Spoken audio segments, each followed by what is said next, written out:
1972 সালের 12 জানুয়ারি বঙ্গবন্ধু শেখ মুজিবুর রহমান বাংলাদেশ গড়ার শপথ গ্রহণ করেন।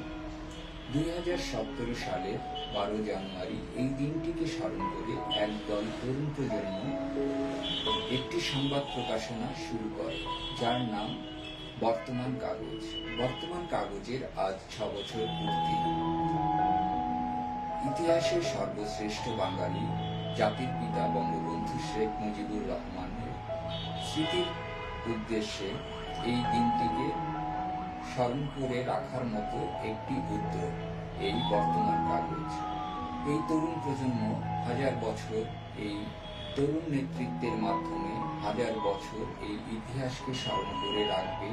বঙ্গবন্ধুর শপথ গ্রহণের দিনটি বর্তমান কাগজের মূল লক্ষ্য। আজ এই শুভক্ষণে, শুভ জন্মদিনে বর্তমান